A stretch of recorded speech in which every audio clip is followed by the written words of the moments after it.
tiga lumen ini. Tiga lumen ini mempunyai fungsi yang berbeda-beda ya. Jadi di sini mahasiswa bisa lihat ini ada tulisannya. Kalau jelas ada di buku ya. Lumen ini ada lumen proksimal, medial, dan juga distal.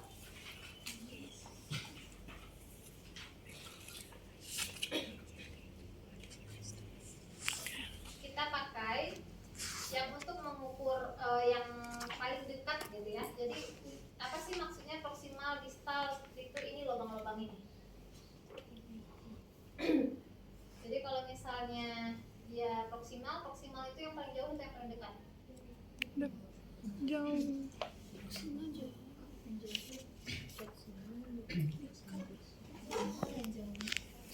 Jauh. Proksimal. Distal yang dekat.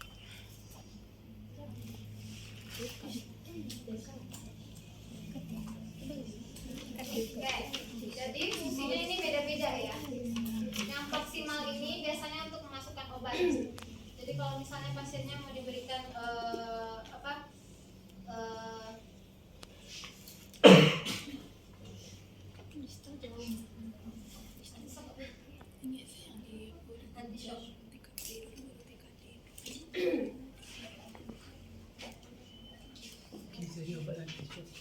untuk pasien-pasien yang misalnya bermasalah gitu ya, untuk mengatasi shock, atau misalnya pasien-pasien yang perlu diberikan obat-obat jantung, antibiotik dan sebagainya yang bentuknya nggak operasi, diberikannya lewat sini. Kalau misalnya ini untuk terapi nutrisi parenteral. Jadi nanti ada cairannya, cairan makanan pasien.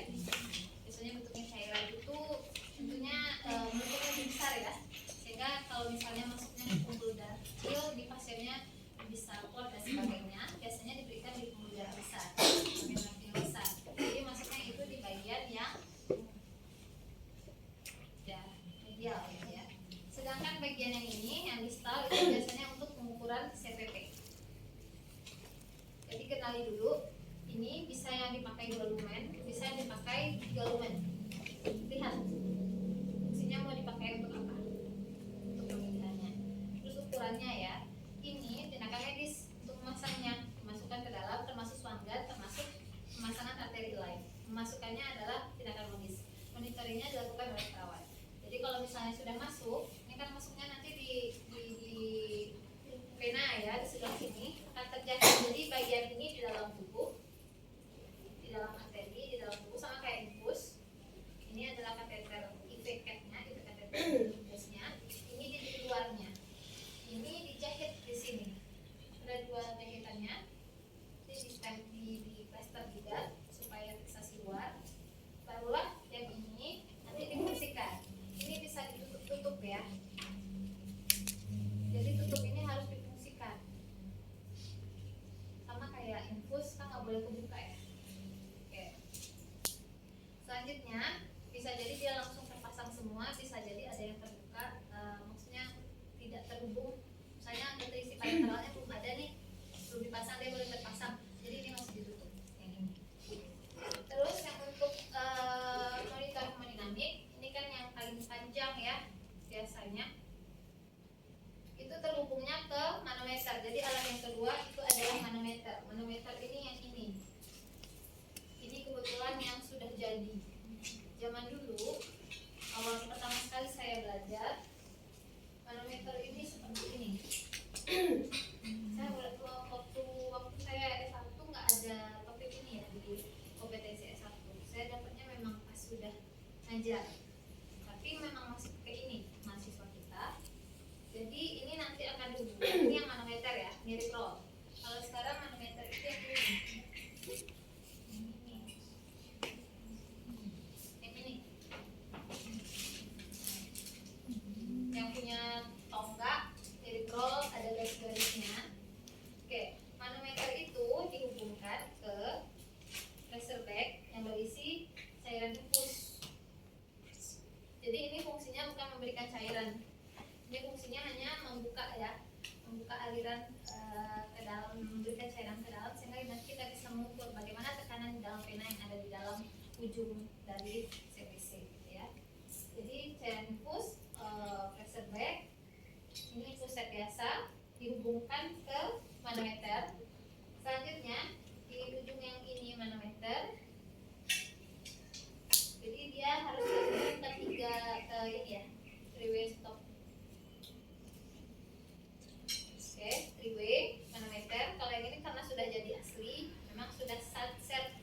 dalam satu set itu ada three-way, ada set infus yang menuju ke CPC. Kalau zaman dulu ini dirangkai, kita akan butuh infus set, infus gitu ya, pressure bag, lalu nanti di sini akan ada three-way yang asli kecil-kecil itu saja, nggak menyatu ke sini, three-way, jadi hubungkan sendiri. Terus habis itu extension yang ini, bedanya dengan infus set kan ini ya, infus set pakai ini cuma talinya aja. Lalu nanti hubungan ke sini ke alatnya. Sebagai tambahan, mungkin kita butuh bengkok sama flag itu. Oke, kita butuh bengkok. Waktu yang menggunakan ini masih kita pakai water pass. Water pass itu dibuat dari selang yang berisi air. Nah, dengar water passnya Bapak tukang bangunan? Ada selang bulat gitu ya, berisi air setengahnya. Jadi kalau misalnya kita mau lihat ketinggian satu sisi dengan sisi yang lain, ambil aja ujungnya, karena sifat air adalah punya ketinggian sama. Ya. Oke, tapi kalau sekarang sebenarnya di sini aja sudah cukup, karena dia sebenarnya punya bisa juga digunakan. Kalau misalnya ada water passnya, gunakan water pass. Selanjutnya gunakan infus ya penambahnya. Pipa U itu ya salah satu pengganti juga untuk water pass. Bayang nggak mahasiswa water pass itu ya? Saya jadikan water pass. Intinya adalah suatu selang yang berisi cairan setengah. Jadi kalau misalnya isinya setengah seperti ini, saat saya berdirikan seperti ini akan sama ukurannya dengan ini. Terus pad ini untuk memastikan ya kalau misalnya cairannya ini lancar. Oke, itu saja. Jadi kalau misalnya yang pakai manometer berarti pasiennya tidak terpasang elektronik monitoring. Oke, selanjutnya posisi pasien. Biasanya kalau sudah terpasang CPC ya, sudah dikondisikan nih, sudah di stapler. Nah, jadi kalau misalnya untuk melakukan pengukuran CPP dengan sistem manometer, ada beberapa hal yang harus diperhatikan. Yang pertama, setnya ini sudah dirangkai. Jadi tergantung, kalau tersedia seperti ini, kita sudah bisa pastikan ini kan sudah lengkap nih, tinggal menyatukan dengan ini dan ujung yang bagian mendekat ke CPC pasangkan dengan CPC. Isi air ya, yang ada udara. Langsung masuk emboli nanti ke tubuh pasiennya. Jadi penuhkan dulu cairannya sini ke sepanjang kateter. Nah, baru nanti dimasukkan dengan CPC pasiennya. Oke. Baru kita masuk ke pengukuran. Metode pengukuran.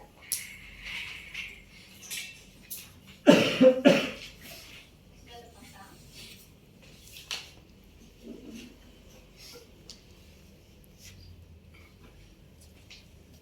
Waterpassnya kalau bisa dibawa ya. Boleh sini aja. Kelihatan? Tidak di situ.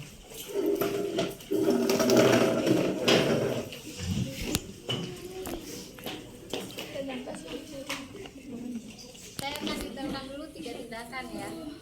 Istilahnya Yang pertama adalah tindakan untuk menentukan titik representatif. Sebelum kita runtut nanti kegiatannya menentukan titik representatif. Representatif eksis itu adalah titik yang nanti akan kita jadikan sebagai titik nolnya pasien. Cara mengukurnya adalah ambil di sini CS 1, ambil di CS 4, 2, 3, 4, lalu bawa ke mid klavikula pasien. Jadi kalau untuk mengukur ini, tentunya nanti pasiennya akan disesuaikan. Saat pasiennya ini enggak tegak, ini akan berbeda. Cepat ke sini. Oke ya. Oke, selanjutnya yang perlu diperkenalkan adalah sistem 1. sistem satu nanti sebelum tindakan lanjut ya.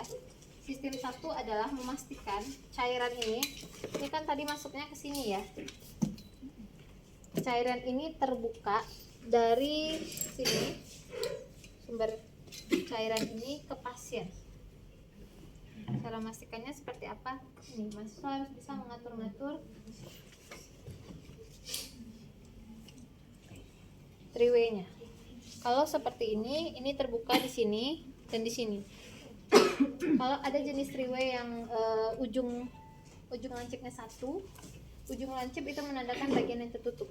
Ada three-way kuning yang ujung lancipnya satu. Tapi kalau misalnya yang ujung lancipnya ini 3, yang panah-panah ini yang menentukan yang kalau misalnya terbuka. Kalau misalnya seperti ini sekarang ya, berarti ini terbukanya di mana? Dari sini, dari sini ke pasien. Jadi kita bisa memastikan dulu apakah ini memang terbuka ke pasien.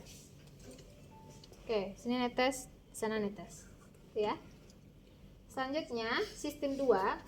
Sistem 2 itu adalah membuka aliran ini dari laser bagnya ke manometer. Kita isi ini sampai 30.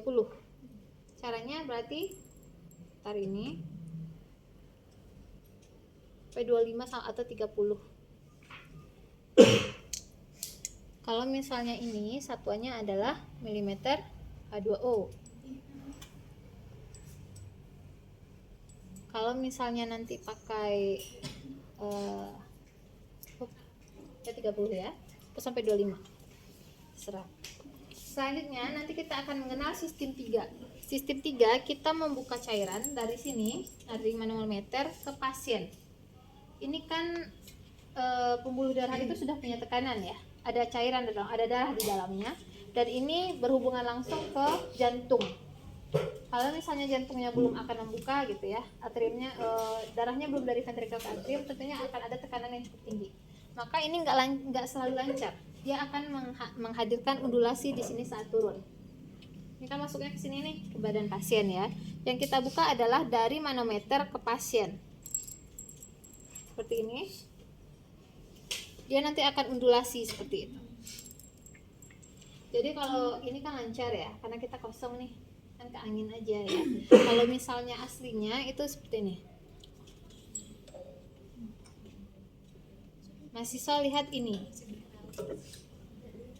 Ukuran CVP nanti ditentukan oleh kapan ini berhenti. Oke, baru kita lakukan tindakan full aja ya. Oke, pertama